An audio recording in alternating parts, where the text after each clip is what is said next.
Hello दोस्तों, मेरा नाम निकेश सिंह है और दी रियल गाइड चैनल में आप लोगों का स्वागत है। तो आज हम लोग यहाँ बात करने आए हैं आईबीपीएस के जो नया नोटिफिकेशन आया है 2025-26 का, उससे रिलेटेड। तो चलिए देखते हैं कि नोटिफिकेशन में क्या है, पूरा डिटेल देखते हैं। तो ये आईबीपीएस का वेबसाइट हो गया। इसमें हम लोग पी और एमटी के सेक्शन में जाते हैं। उसके बाद मैनेजमेंट ट्रेनिंग 15 वाला, ठीक है, ये अप्लाई ऑनलाइन है, यहाँ से अप्लाई ऑनलाइन होगा। ये नोटिफिकेशन है, ये विंडो नोटिफिकेशन है, ठीक है। तो चलिए फुल नोटिफिकेशन देखते हैं। तो ये हमारा खुल गया है, ये आप लोगों के सामने दिखाई दे रहा होगा।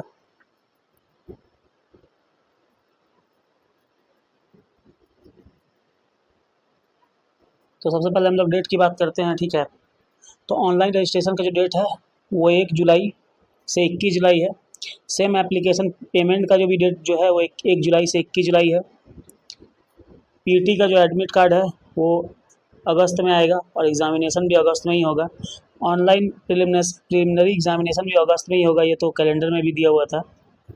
इसका रिजल्ट जो है प्रीलिम का वो सितंबर में आएगा। उसके बाद मेंस का एडमिट कार्ड सितंबर अक्टूबर में आएगा और मेन एग्ज़ामिनेशन अक्टूबर में होगा। मेंस का रिजल्ट नवंबर में आएगा। उसके बाद पर्सनालिटी टेस्ट, ये एक नया सेक्शन आया है, ठीक है। पर्सनालिटी टेस्ट ये नवंबर दिसंबर में होगा और इंटरव्यू दिसंबर जनवरी में होगा। और लास्ट में जो फाइनल रिजल्ट है वो जनवरी फरवरी। इस बार रिजल्ट जल्दी आएगा। यहाँ एक और नया चीज़ देखने को मिला है, देख लीजिए आप लोग, प्रोविजनल अलॉटमेंट। ये 1 अप्रैल को आता है, लेकिन यहाँ जनवरी फरवरी दे दिया। इसका मतलब है कि मान के चलिए आपका फरवरी 1 तक या फिर फरवरी लास्ट तक आएगा इसका रिजल्ट। चलिए अच्छा बात है, जल्दी आएगा रिजल्ट इस बार।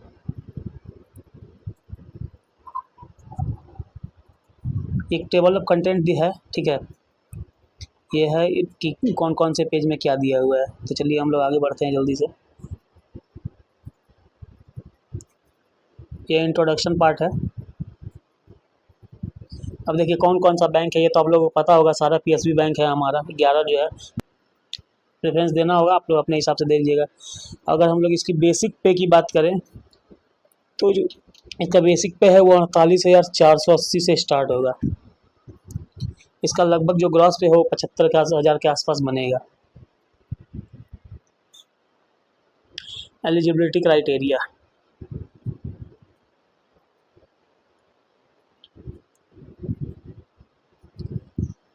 कोई भी कैंडिडेट जो citizen of India, citizen of Nepal और सिटीजन ऑफ भोपाल है वो भर सकता है। अतिबतियन रिफ्यूजी भी भर सकते हैं, ठीक है, जो 1962 के पहले के हैं।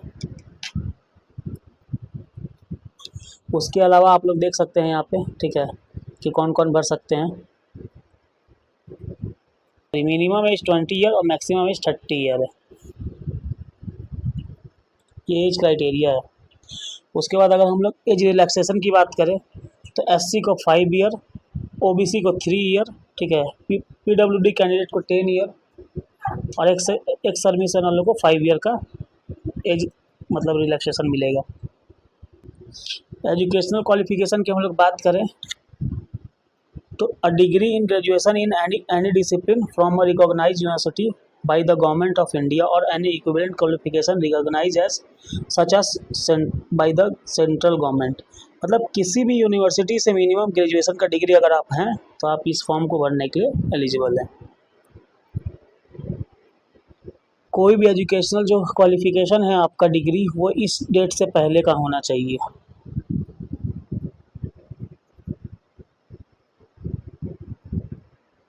ये परसेंटेज कैलकुलेशन का है, आप लोग देख लीजिएगा। एक चीज़ यहाँ पे और ऐड हुआ है, देखिए नया, ठीक है, ये कुछ दिनों से आईबीपीएस में, पहले ये एसबीआई में था पर ये नया ऐड हो गया है। CIBIL score, the candidate applying shall ensure that they maintain a healthy credit history at the time of joining the participating banks. The minimum credit score will be as per the policy of participating banks amended from time to time. मतलब आपका civil score भी अच्छा होना चाहिए। अभी तो हाल फिलहाल में एक घटना हुआ है, एसबीआई पीओ किसी कैंडिडेट का निकल गया है और उनका सिविल स्कोर अच्छा ना होने के कारण अभी वो कोर्ट के चक्कर काट रहे हैं। अब ये देखिए एप्लीकेशन फ़ीस कितना होगा, ठीक है। SC ST और PWD कैंडिडेट्स के लिए 175 रुपये और बाकी कैंडिडेट जैसे जनरल हो गए, EWS हो गए, OBC हो गए, उनके लिए 850 रुपये का फ़ीस लगेगा, ठीक है। उसके बाद हम लोग एग्जामिनेशन पैटर्न की बात करें तो इसमें भी एक नया चेंजेस देखने को मिला है, ठीक है। प्रिलिमिनरी जो एग्ज़ाम है इसमें 3 सब्जेक्ट होगा, इंग्लिश, क्वांट और रीजनिंग। नंबर ऑफ क्वेश्चन तो सेम है, 30, 35, 35, लेकिन अब एक जो मार्क्स का क्राइटेरिया है वो नया आया है। इंग्लिश तो 30 क्वेश्चन 30 मार्क्स का है, क्वांट जो है 35 क्वेश्चन 30 मार्क्स का हो गया है, और रीजनिंग जो है वो 35 क्वेश्चन 40 मार्क्स का हो गया है। बाकी तो लैंग्वेज ठीक ही है। या तो यहाँ पे एक चेंजेस देखने को मिला है कि क्वांट में 5 मार्क्स कम हो गया है, रीजनिंग का वेटेज बढ़ गया है 5 मार्क्स। तो ये एक चेंजेस देखने को मिला है, ठीक है। उसके बाद अगर हम लोग मेंस एग्ज़ाम की बात करें तो मेंस एग्ज़ाम का पैटर्न आप लोग देख सकते हैं, ठीक है। इसमें भी टोटल 4 सब्जेक्ट है, ठीक है। उसके बाद डिस्क्रिप्टिव पेपर है। रीजनिंग है 40 क्वेश्चन 60 मार्क्स, GA है 35 क्वेश्चन 50 मार्क्स, इंग्लिश है 35 क्वेश्चन 40 मार्क्स, और डेटा एनालिसिस है 35 question 50 marks. Total 145 question 200 marks है। उसके बाद डिस्क्रिप्टिव टेस्ट है जिसमें एक एस्से और एक कॉम्प्रिहेंशन आएगा, ठीक है। वो 25 मार्क्स का होगा, तो टोटल 225 मार्क्स का मेंस एग्जाम होगा। अब डिस्क्रिप्टिव पेपर का क्या दिया हुआ है, may be broadly based on economic and social issue, emerging trend in banking and technology, current events, ethics. Current events पे रहता है डिस्क्रिप्टिव, तो इसके लिए आप लोग को टाइपिंग का मतलब तैयारी करना पड़ेगा, टाइपिंग स्पीड आपका अच्छा होना चाहिए। ऑफिशियल वेबसाइट से जाकर आप एग्जामिनेशन का फॉर्म भर सकते हैं, ठीक है। उसी वेबसाइट से मैं आप लोगों को दिखा रहा हूँ। इसके बाद अगर हम लोग बात करें मार्किंग स्कीम, तो प्रत्येक क्वेश्चन के लिए 1 मार्क्स है और प्रत्येक लॉन्ग क्वेश्चन के लिए 0.25 मार्क्स डिडक्ट होगा। ये मार्किंग स्कीम है, ठीक है। कट ऑफ स्कोर, ठीक है, मेंस के बारे में बता रहा है। Each candidate will be required to a minimum score in each test of online main examination and also a minimum total score to be considered to be shortlisted for personality test and interview. मतलब mains में आपको sectional भी cut off पार करना होगा, overall भी पार करना होगा, तो ही आप पर्सनैलिटी टेस्ट और इंटरव्यू के लिए शॉर्ट लिस्ट होंगे। Depending on the number of vacancies available, cut offs will be decided and candidates will be shortlisted for personality test and interview. Prior to the completion of interview process, scores obtained in online main examination will not be shared with the candidate shortlisted for personality test and interview।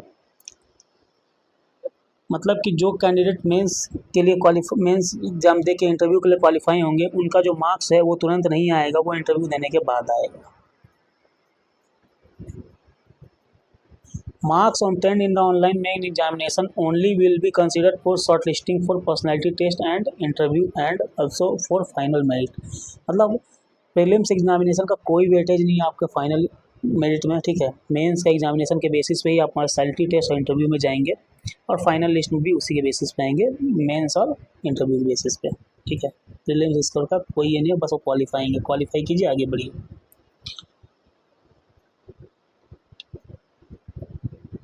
इस course वगैरह के बारे में कुछ दिया है normalisation की, अगर अलग अलग शिफ्ट में होगा तो नॉर्मलाइजेशन का ये पैटर्न होगा, देखिए, ठीक है।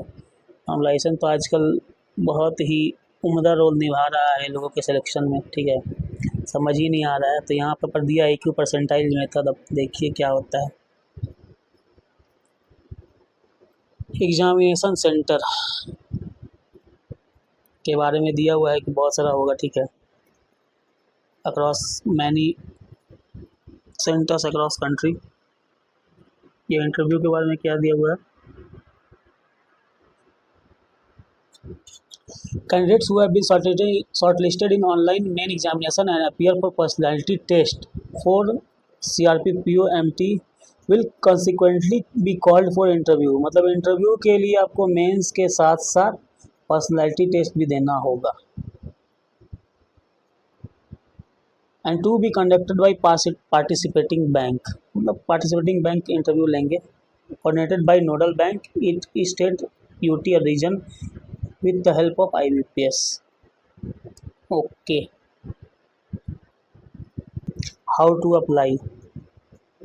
Candidate can apply online and no other mode of application। सिर्फ ऑनलाइन मोड है, कोई ऑफलाइन मोड नहीं है, ठीक है। ये डेट है आपका इम्पोर्टेंट, मैं पहले बता चुका हूँ ऊपर आप लोगों को। ये फीस है, ये भी बता चुका हूँ, ठीक है, कैटेगरी वाइज।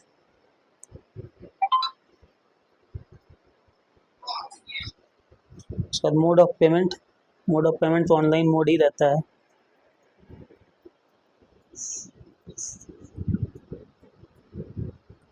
ये जनरल इंस्ट्रक्शन वगैरह है, ये सब आप लोग देख लीजिएगा नोटिफिकेशन खोल कर। आगे देखते हैं क्या दिया हुआ है। एग्जामिनेशन सेंटर में क्या क्या अलाउ नहीं है उसके बारे में दिया है, आप लोग देख लीजिएगा। मोबाइल फ़ोन, माइक्रोफोन, ईयरफोन, ये सब कुछ नहीं लगेगा, ठीक है। एग्ज़ाम में चीटिंग करते हुए पकड़ा जाएंगे तो भी दिक्कत हो जाएगा 3 साल 5 साल के लिए। कॉल लेटर्स,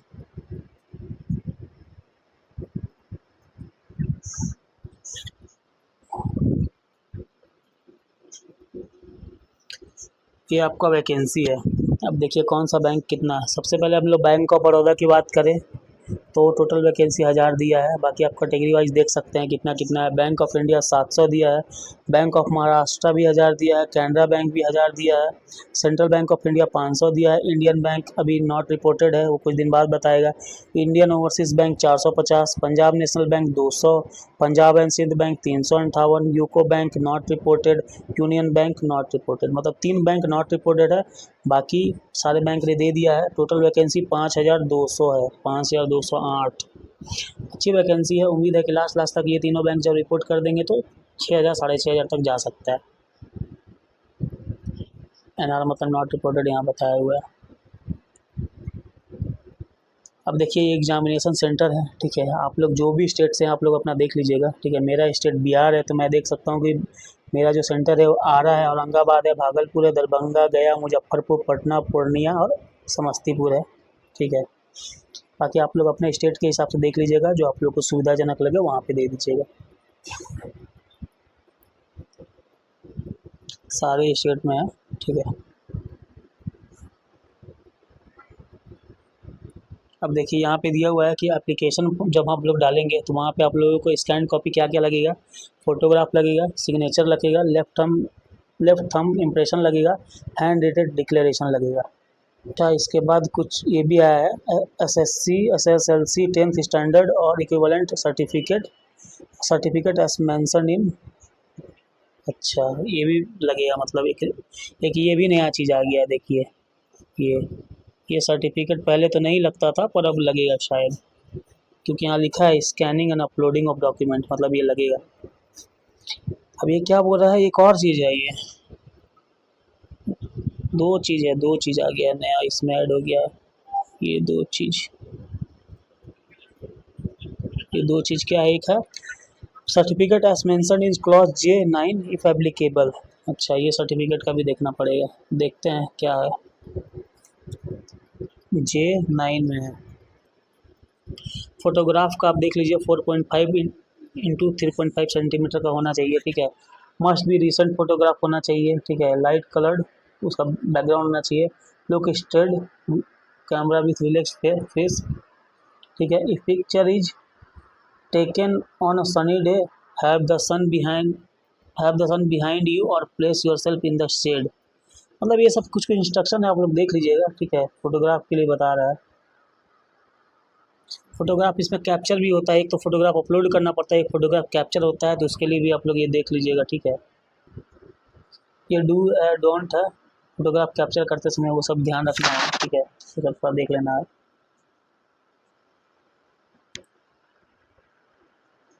ये सिग्नेचर के बारे में दिया हुआ है। सिग्नेचर जो है आपका वाइट पेपर पे, ठीक है, ब्लैक इंक पेन से ही होना चाहिए, ठीक है। ये चीज़ ध्यान रखना होगा। कभी कभी हम लोग ब्लू पेन से भी कर देते हैं, तो वो ध्यान रखना होगा। ये लेफ्ट हैंड थंब इम्प्रेशन के बारे में दिया हुआ है, ब्लैक या फिर ब्लू इंक से हो सकता है यहाँ पे। ये साइज है 20 से 50 के बी, सिग्नेचर का 10 से 20 के बी है। Hand written declaration white paper पे ब्लैक इंक से करना है, ठीक है। 50 से 100 के बी होना चाहिए। और उसका जो फॉर्मेट है आप लोग ये देख लीजिए, ये IBPS का फॉर्मेट है हैंड रिटन डिक्लेरेशन का। और ये जो डॉक्यूमेंट अपलोड करना है 500 KB का होना चाहिए मैक्सिमम, ठीक है। जो 10th का या फिर जो एक और सर्टिफिकेट बता रहा है वो देखते हैं कि क्या है, J वाले क्लॉज में दिया हुआ है, ठीक है। उसके बारे में दिया हुआ है कि PDF फॉर्म में होना चाहिए और 500 KB का होना चाहिए।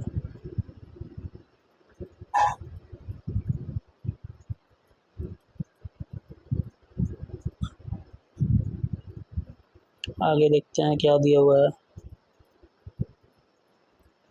बाकी तो ख़त्म हो गया। बाकी अब यहाँ पे फॉर्मेट दिया हुआ है सारा, ठीक है, कि कैटेगरी वाले को जो सर्टिफिकेट डालना है वो सबका फॉर्मेट दिया हुआ है। तो ये था हमारा, ठीक है। अभी स्टार्ट हुआ है, ठीक है, अभी टाइम तो है ही बहुत, आज से ही स्टार्ट हो रहा है। तो आप लोग जाइए आराम से फॉर्म भरिए, एक बार नोटिफिकेशन को गो थ्रू कर लीजिएगा, ठीक है, अपने हिसाब से जिस कैटेगरी से आप लोग भर रहे हैं उसमें क्या डालना है, कैसे डालना है, वो सब चीज़ों को अच्छे से ध्यान से उसका फॉर्म भरें। ठीक है, तब मिलते हैं अब अगले वीडियो में, तब तक के लिए धन्यवाद।